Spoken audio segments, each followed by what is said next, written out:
اعوذ باللہ من الشیطان الرجیم بسم اللہ الرحمن الرحیم سورۃ انزلناہا وفرضناہا، یہ ایک عظیم الشان سورت ہے جو ہم نے نازل فرمائی ہے اور اس میں ہم نے اپنی طرف سے کچھ چیزیں فرض کر دی ہیں۔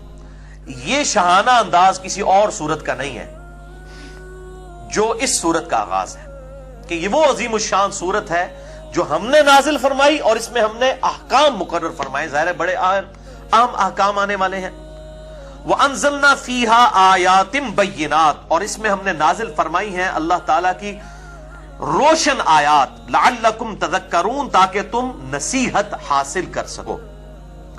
الزَّانِيَةُ وَالزَّانِي، زنا کرنے والی بدکار عورت اور زنا کرنے والا مرد، فَاجْلِدُوا كُلَّ وَاحِدٍ مِّنْهُمَا مِئَةَ جَلْدَةٍ، ان دونوں میں سے ہر ایک کو 100 کوڑے لگائے جائیں گے، یعنی 100 کوڑے مرد کو اور 100 ہی عورت کو۔ اور اس میں امپلائڈ ہے کہ وہ اگر شادی شدہ نہ ہو، اس میں میں ڈیٹیل سے گفتگو انشاءاللہ کروں گا۔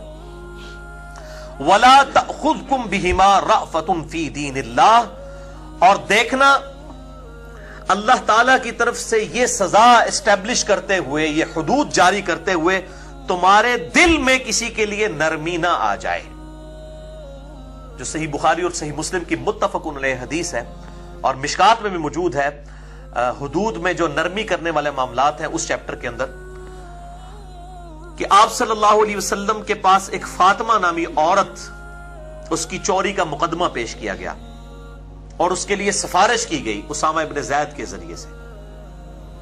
تو آپ صلی اللہ علیہ وسلم سخت جلال میں آئے، آپ صلی اللہ علیہ وسلم کے لیے اسپیشل ممبر رکھا گیا، آپ نے اصحاب کو خطبہ دیا علیہم رضوان، اور کہا تم سے اگلے لوگ اسی لیے ہلاک ہو گئے کہ ان کے اشرافیہ کے لیے اور قوانین ہوتے تھے اور غریب لوگوں کے لیے اور۔ اللہ کی قسم اگر میری بیٹی فاطمہ بھی چوری کر دیتی تو میں اس کے بھی ہاتھ کٹوا دیتا۔ تو آپ صلی اللہ علیہ وسلم نے، اور پھر آپ صلی اللہ علیہ وسلم نے اس میں صحابہ کرام کو ڈانٹا کہ تم اللہ کے حدود کے معاملے میں مجھ سے نرمی کا مطالبہ کرتے ہو۔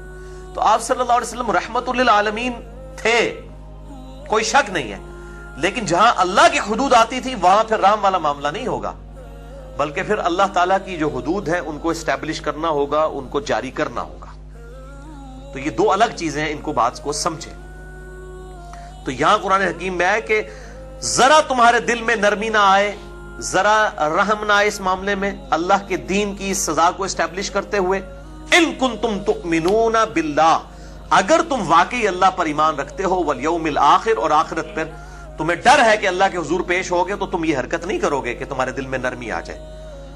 ولیشہد، اور اس سزا کے اوپر، یعنی یہ جو سزا دی جا رہی ہو، 100 کوڑے لگائے جا رہے ہوں، اس پر گواہی دیں، عذابہما، اس سزا کے اوپر، طائفۃ من المؤمنین، اہل ایمان کا ایک گروہ اس پر گواہ بھی ہو، یعنی پبلکلی یہ گناہ کی سزا اسٹیبلش کی جائے، تاکہ سزا ایک کو ہو یا دو کو، اور ڈیٹرنس اور دہشت بن جائے باقی پورے معاشرے کے لیے۔ یہ آج دہشت جو ہے وہ قائم کی جائے تو آپ دیکھیں کس طریقے سے زنا ختم ہوتا ہے۔ دنیا میں سب سے کم زنا 2 ملکوں میں ہوتا ہے، نمبر 1 سعودیہ، نمبر 2 ایران، کیونکہ وہاں پر اسلامی سزائیں نافذ ہیں، اور سب سے زیادہ زنا امریکہ کے اندر ہوتا ہے۔ تو ویسے لوگ کہتے ہیں بڑی سخت سزا ہے، حالانکہ انہی سے پوچھیں کہ اگر آپ کسی گورے سے پوچھ لیں جو یہ کہتا ہے سزا سخت ہے، اس کو کوئی سزا کو تو چھوڑو، بتاؤ اگر تمہاری بچی کے ساتھ کوئی یہ کرے، وہ کہے گا میں گولی مار دیں گا انہوں، تمہاری ماں کے ساتھ کرے، وہ کہے گا میں گلا کاٹ دوں اس کا۔ تو جب اسلام نے جب سزا رکھی ہے تو اس کو کہتے ہیں ظالمانہ سزائیں، اور یہ بھی اس میں آگے چل کے آئے گا، یہ اس طرح سزا اسٹیبلش نہیں ہوگی، بلکہ کم از کم 4 گواہ اس حوالے سے پیش بھی کرنے ہوں گے، پھر جا کے یہ سزا اسٹیبلش ہوگی۔ یہ اتنا آسان معاملہ نہیں ہے، اور ظاہر ہے یہ سزا بھی زنا بالجبر کے اوپر جو ہے وہ صرف اس کو ہی ہوگی جو یہ زیادتی کرے گا، جس کے ساتھ ہوئی اس کے پر سزا نہیں، اور اگر زنا بالرضا کریں گے پھر دونوں کے ساتھ یہ معاملہ ہوگا۔ پھر شادی شدہ ہوں گے تو سنسار کیے جائیں گے، اور غیر شادی شدہ ہوں گے تو ان کو 100 کوڑوں کی سزا دی جائے گی۔ اس میں ڈیٹیل سے گفتگو کرتا ہوں، پہلے ان آیات کو ہم کور کر لیتے ہیں۔ تو ڈیٹرنس کے لیے کہا گیا کہ پبلکلی اس گناہ کے اوپر لوگ اس کو ویٹ کریں گے، شہادت دیں گے، تاکہ باقیوں کے لیے عبرت ہو جائے گی. اس حوالے سے دل میں کوئی نرمی نہ آئے. الزانی لا ينکح الا زانیہ، زانی کو نکاح نہیں کرنا چاہیے مگر صرف زانیہ کے ساتھ ہی. یہ بات محاورتاً کی جا رہی ہے کہ زانی تو ہے اس قابل ہے کہ اس کو کوئی زانیہ عورت ہی ملے، کسی شریف عورت کے قابل نہیں ہے وہ. او مشرکہ، یا پھر مشرکہ عورت کے ساتھ. اب یہ عجیب بات ہے کہ دنیا میں جتنے بدکاری میں مبتلا لوگ ہیں، اگر آپ ان سے پوچھیں کہ آپ کی بیوی کیسے ہونی چاہیے تو وہ کہتے ہیں جی وہ نکاح کرے، اور اپنی حرکتیں ان کی آپ دیکھ لیں کس قسم کی ہوتی ہیں. تو اللہ تعالیٰ فرما رہا ہے کہ یہ جو اس طرح کے جو بدکار مرد ہیں نا، یہ تو قابل اس کے ہیں کہ ان کو بدکار عورتیں ہی ملیں، یہ انہی عورتوں کے قابل ہیں یا مشرکہ عورتوں کے. وَالزَّانِيَةُ لَا يَنْكِحُهَا إِلَّا زَانٍ، اور زانیہ نکاح نہ کرے مگر ایک زانی مرد کے ساتھ، او مشرک یا مشرک مرد کے ساتھ. وَحُرِّمَ ذَلِكَ عَلَى الْمُؤْمِنِينَ، اور یہ جو زانی عورتیں ہیں یہ اہل ایمان مردوں کے لیے تو حرام کر دی گئی ہے.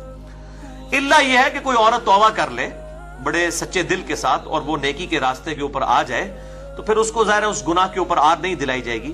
اس قسم کی ایمیز بھی مجھے آتی ہیں لوگوں کی طرف سے کہ ہم ایسی عورتیں جو اس قسم کے معاملات میں مبتلا ہیں اگر وہ سچے دل سے توبہ کر لیں تو ہم کیا ان کے ساتھ نکاح کر سکتے ہیں؟ تو بہت نیکی کا کام ہے.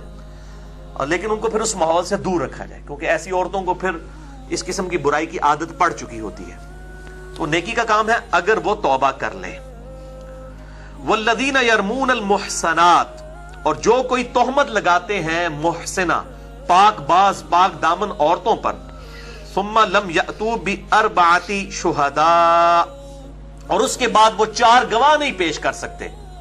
یعنی کسی پر تہمت لگائی کہ اس نے زنا کیا ہے، پھر 4 گواہ نہیں لا سکے، اور 4 گواہ بھی ایسے ہونے چاہیے جو ایگزیکٹ انٹر کورس کی حالت میں جنہوں نے دیکھا ہو. بخاری مسلم کی حدیث اس پر گواہ ہے.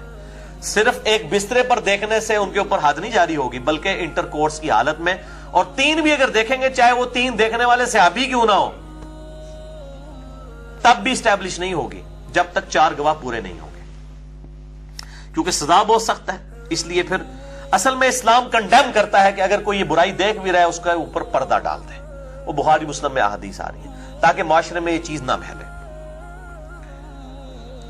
فَجْلِدُوهُمْ 80 جلدہ، تو جو کوئی ایسی پھر تہمت لگاتے ہیں، اب چاہے انہوں نے صحیح بھی لگائی ہوئی ہے، اگر 4 گواہ نہیں لا سکے تو ان کو پھر 80 کوڑے لگائے جائیں گے.